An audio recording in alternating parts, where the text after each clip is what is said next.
No Lauri, mis siis täna saama hakkab? Täna me hakkame rääkima ühest väga mustast teemast, aga rõõmsama nurga alt, nii et kohe saad teada. Sellepärast meil siis ilmselt siin ka need mustad särgid täna niimoodi piitsad seljas või? Oled sa tähele pannud, Martti, et see aasta on ääretult palju liiklussurmasid olnud sel suvel Eestimaa peal? Tõsiselt tõesti on olukordi, et olen avanud siis nii-öelda need meediaportaalid ja jällegi vaatab vastu üks kole kurb uudis, kus mõni noor või vanem inimene on kaotanud oma elu siis tee peal tõesti. Aga kuidas sa ise maanteel liigeldes oled hinnanud olukorda, kuidas tänavune suve liikluskultuur on? Eesti pekkis, minu meelest Tallinn-Pärnu maantee on kõige hullem neist üldsegi. Tallinn-Tartu maantee on isegi rahulikum. See on ikka täiesti mingi debiilikute suvelaager, mis seal toimub, et seal ma olen sõitnud seda vahet see suvi ikka korduvalt ja iga kord on mul siuke tunne, et ma näen raudselt laipa kusagil tee peal varsti. Siis need möödasõidud asjad kuul vähe.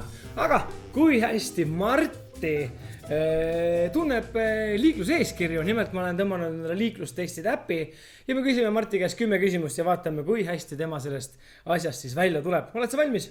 Ma arvan küll. Nii, esimene küsimus tuleb sulle selline. Millist käitumist võib vanurite puhul ülekäigurajal sageli oodata? Nad ei vaata ei vasakule ega paremale. Seda on ette tulnud. Nad astuvad ootamatult sõiduteele. On ka seda ette tulnud. Mõnikord pööravad nad poolelt teelt tagasi. Tõesti, nad sellised kõiki eelnevaid mainitud variante võivad siis teha. Paneme siis kõik 3 kirja. Just. Nii.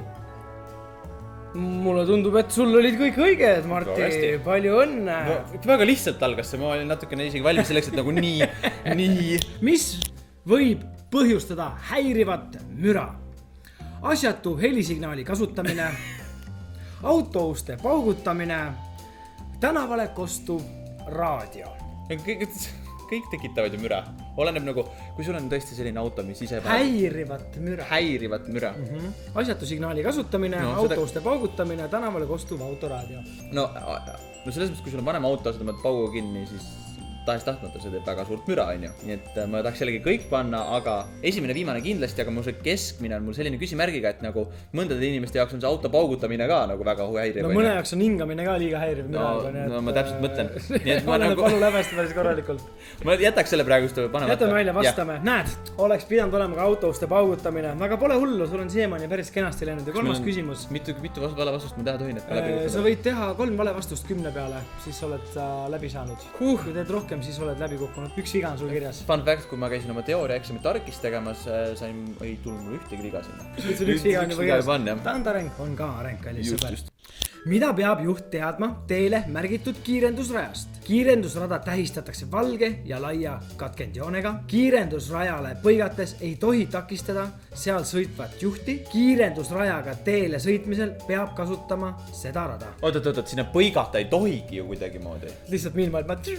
Jah, see on nagu, see on, what the heck? Kiirendusrajaga teele sõitmisel peab kasutama seda rada. Jah, see on kindlasti see õige vastus. Aga nüüd nagu kiirendusrada tähistatakse valge katkendjoonega. Kiirendusrada, mõtlen nagu esimene 3. Oota, aga ma mõtlen natukene. Kiirusrajale põigates ei tohi takistada seal sõitvat juhti. Miks sa peaksid sinna põikama? Aga näiteks, kui su kõrval on mingisugune lahe lokkidega selges, teeb sulle mingi jõnksaka. Mina jätaks selle, just sellepärast ma jätakski selle jätame välja, sa ei tohi põigata siin. Vaatame, mis ütleb kompuuter ütleb, et see on vale vastus. Täiesti pekkis. Martti, me oleme 3. küsimuse juures ja sul on juba 2 viga. Kas enne vasakpööret peab sõitma päris suunalisele trammiteele, kui pole mida asja? Kas enne vasakpööret peab sõitma pärisuunalisele trammiteele, kui pole osutusmärki? Sõidurajad ja sõidusuunad. Võib sõita, ei tohi sõita, peab sõitma. Okei. Nii et peab sõitma. Peab sõitma. Või nüüd olen läbi ka kukkunud vist. Nii, vaatame. Ei! Tubli mees, nice! Mina ei teadnud seda vastust, ma isegi viitsin süvenema hakata, ma olin saatejuhi rollis ka. Kuidas tohib sõiduautos sõidutada väikelast? Lapse pikkusele ja kaalule vastavast turvatoolis. Tagaistmel võib last sõidutada nõuetekohase turvavarustuseta.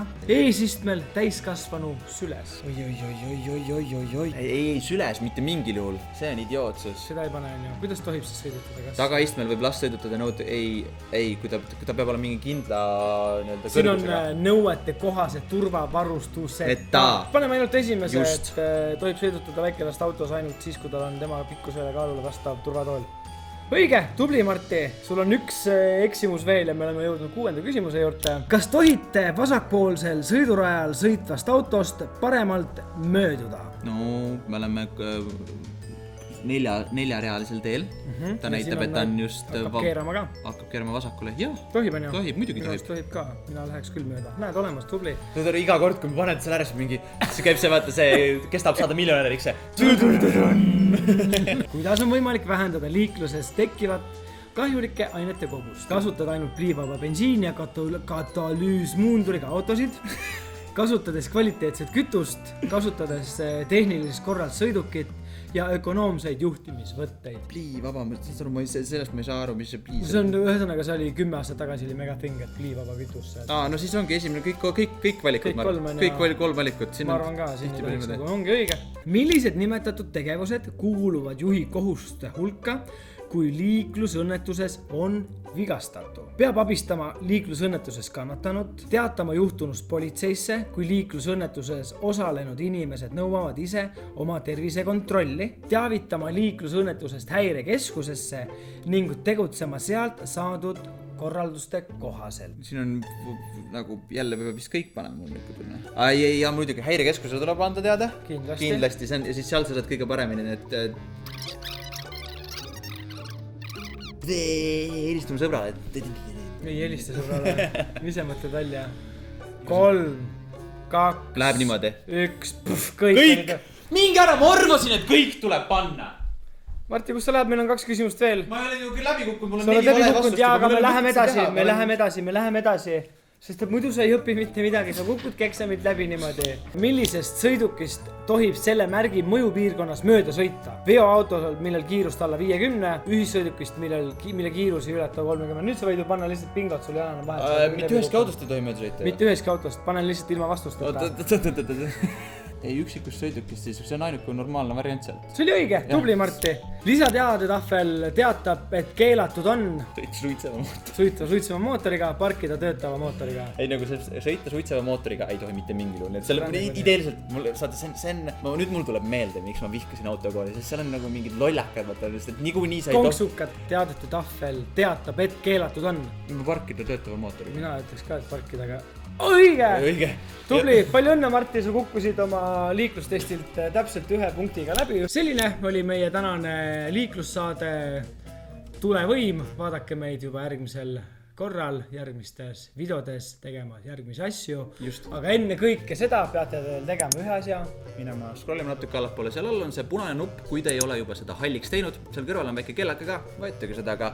Ja loomulikult, otse loomulikult, kui sa oled nii vana, et sõita juba autoga, siis mõtle enne natukene, kui sa kiirustad. Kas tasub juua enne, kui sa rooli istud? Kas tasub sõita 90 alas 110-ga? Jep. Ja tuuled muusikas saates Marti kohta öeldud faktid olid kõik valed, nii et me kaebame nad kohtusse. Meie ei ole öelnud, et me oleme esimesed, kes teevad two-man show'd. See oli mingi bullshit, nii et... See on jah seal fake, aga kohtusse kedagi kaeva, aga ikkagi veits. Järgmises osas! Tulevad omanad, minul tulevad kohe ma mingi, okei, ma mõtlen enda arust, ma võiksin natuke kaalust alla võtta. Äkki Martin mõtleb ka, et ma võiksin kaalust alla võtta, siis on jumala mingi, mida ma teen?